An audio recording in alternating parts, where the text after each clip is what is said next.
Vamos falar de histórias japonesas para refletir sobre a vida.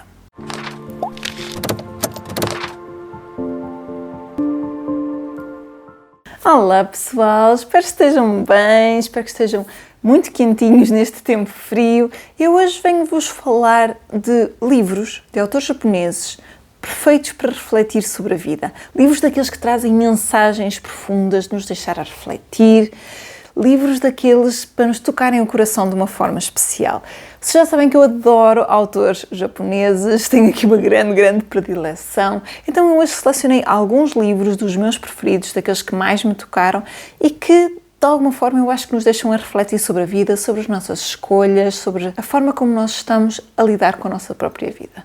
Então, se gostaram da ideia, não se esqueçam já de deixar o vosso gosto e de partilharem com todos os vossos amigos que adoram autores japoneses e literatura japonesa.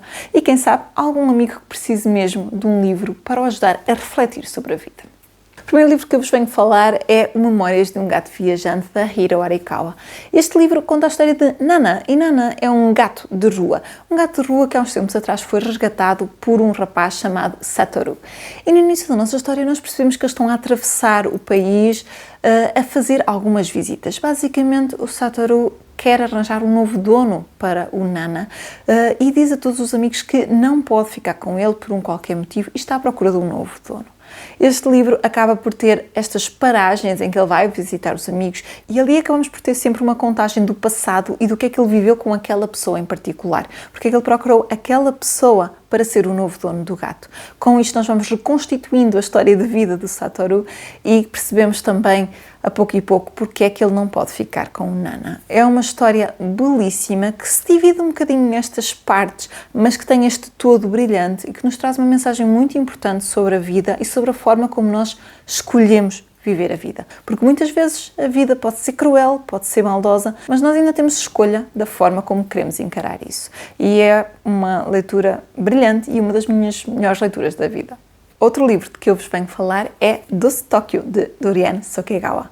Este é um livro passado numa loja que vende dorayakis. Dorayakis, para quem não sabe, são os pequenos bolos japoneses recheados com uma pasta de feijão doce.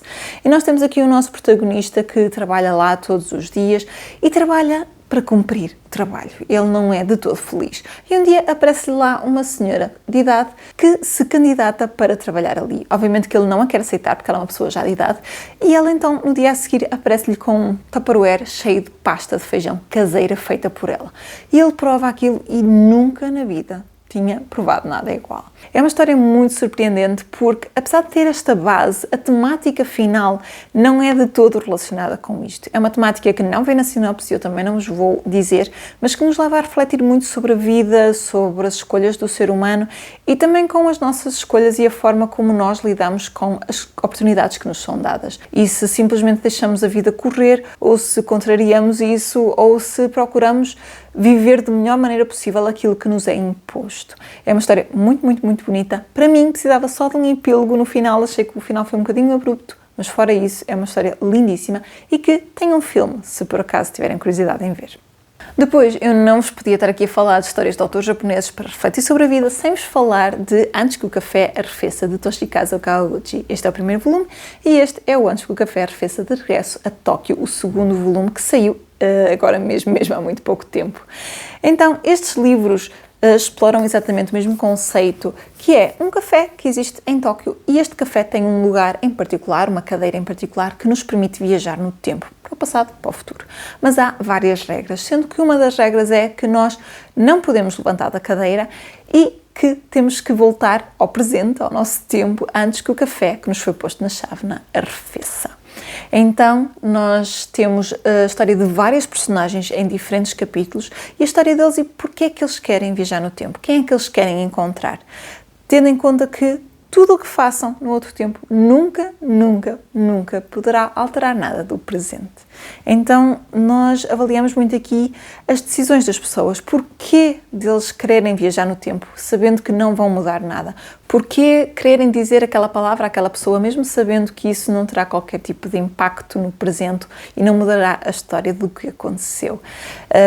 São livros muito introspectivos, livros para nos deixarem a refletir, e são livros que também mexem bastante com o nosso emocional por causa destas escolhas e que nos deixam mesmo a pensar, se fôssemos nós numa situação deste género, que escolha tomaríamos e o que é que nós faríamos na situação destas personagens. São livros espetaculares. Existem mais na série, como este é um lançamento recente, eu tenho esperança que eles publiquem ainda a continuação. Penso que são 3 ou 4, pelo menos.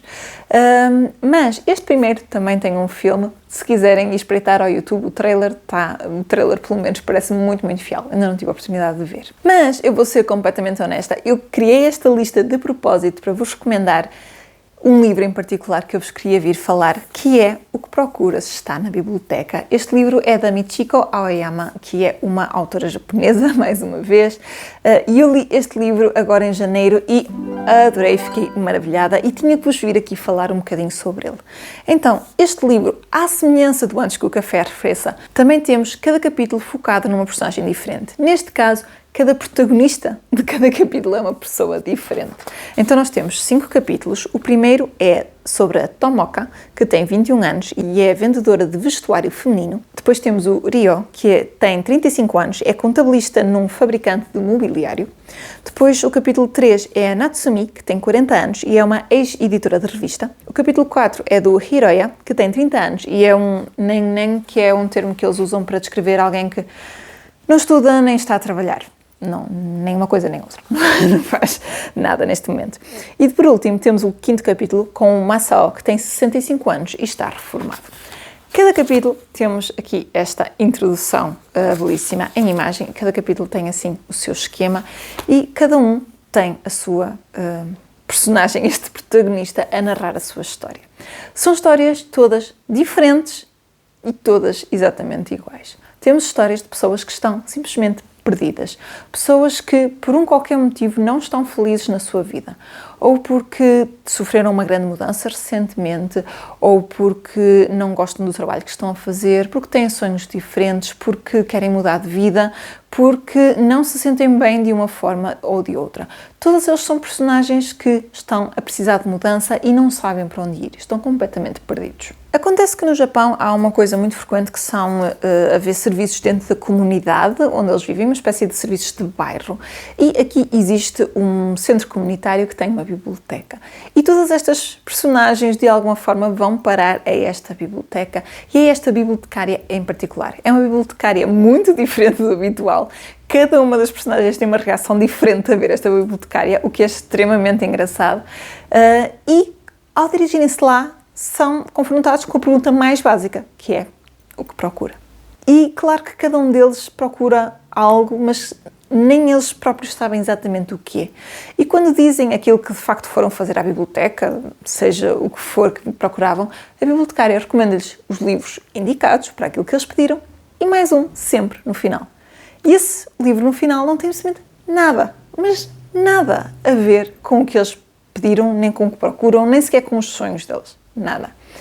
Então, esse foi um aspecto mais surpreendente neste livro. Eu achei que aqui íamos ter uma bibliotecária a recomendar um livro e esse livro trouxesse ali uma revelação para a personagem e no fundo isso acontece, mas não da forma que eu estava à espera, porque os livros não trazem essa revelação. Na história não diz nada que vá revelar algo àquela pessoa, não lhe vai trazer a solução para os problemas dentro do livro, mas vai de alguma forma desbloquear aquilo que já existe dentro da pessoa. De alguma forma, estas recomendações literárias vão pôr abaixo crenças que estas personagens tinham e vão ajudá-las a refletir e a encontrar as respostas que no fundo já existiam dentro delas. E isso foi um dos pontos mais surpreendentes deste livro e que mais me deixou aqui agarrada. Este livro, como já vos disse, tem estas ilustrações à entrada de cada capítulo. Posso-vos dizer que são capítulos inteiros para cada personagem, ou seja, só existem 5 capítulos neste livro, o que é uma coisa que normalmente para mim não funciona, porque eu gosto de capítulos um bocadinho mais curtos, mas neste caso acho que funcionou perfeitamente, porque existem algumas pausas entre o texto. E posso-vos dizer que a edição está muito bem cuidada no que toca a pormenores do japonês. Porquê? Logo no início temos uma lista das obras que são referidas neste livro, porque são tudo obras reais.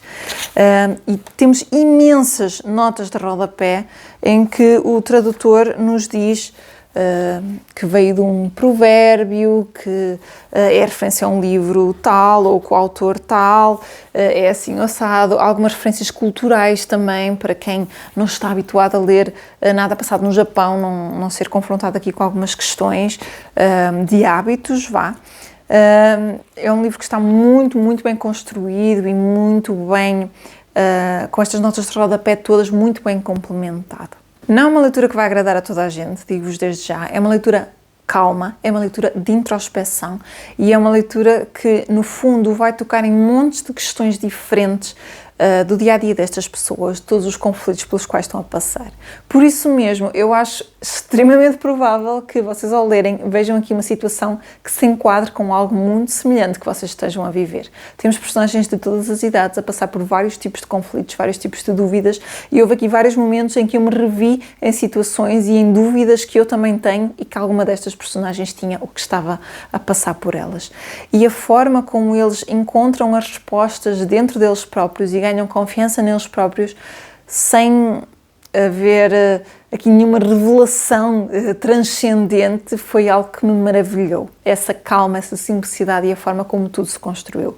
Ao mesmo tempo, já disse que são 5 capítulos diferentes, mas todos eles se interligam e começam a aparecer umas nos capítulos das outras e nós percebemos perfeitamente quem é aquela outra personagem que está ali de fundo e sabemos a história dela e em muitos casos conseguimos perceber o que é que lhes aconteceu no fundo, porque quando acaba a história de cada capítulo, nós queremos continuar e saber sempre mais. É um livro que eu comecei já a achar que ia gostar muito, já ia à partida com a ideia que no mínimo 4 estrelas ele tinha que ter, e quando cheguei ali ao segundo capítulo já estava, não, isto já merece umas 4,5, e cheguei a certo ponto do livro. E o livro falou tanto comigo em tantos aspectos, como já vos disse, isto joga com tudo que nós estamos a viver, não sei bem como é que a autora consegue fazer isto, mas é extraordinário e tocou-me de uma forma mesmo muito, muito profunda e cheguei ao final com vontade de reler e tenho a certeza que é isso que iria fazer um dia destes, é pegar de novo no livro e reler.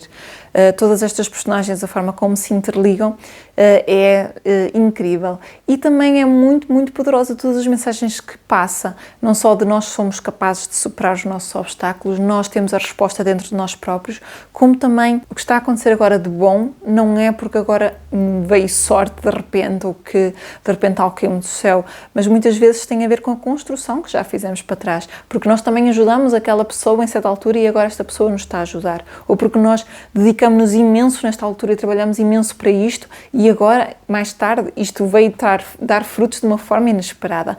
Tudo isso, a forma como a vida funciona no seu pleno, a forma como de repente alguém que conhecíamos nos traz a solução naquele momento exato em que precisávamos, tudo isso é muito explorado aqui e traz de facto uma mensagem belíssima. Então eu tinha mesmo de vos trazer a minha opinião para este livro.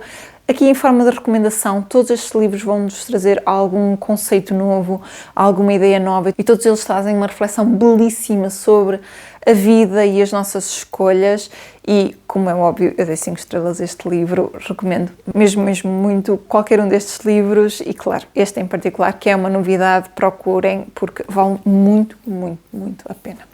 E é isso, pessoal. Digam-me em baixo se já leram algum destes livros, se conhecem, se gostaram, contem-me tudo em baixo. E, por favor, digam-me outros livros de autores japoneses para refletir sobre a vida. Digam-me porque eu adoraria saber, eu adoro autores japoneses, já sabem. Portanto, digam-me as vossas escolhas, que livros é que meteriam nesta lista, eu vou ficar à espera para saber. Não se esqueçam então de deixarem um gosto neste vídeo, de partilharem com todos os vossos amigos e subscrever o canal se não tiverem feito. E eu vejo-vos a todos no próximo vídeo. Até lá, fiquem bem e boas leituras!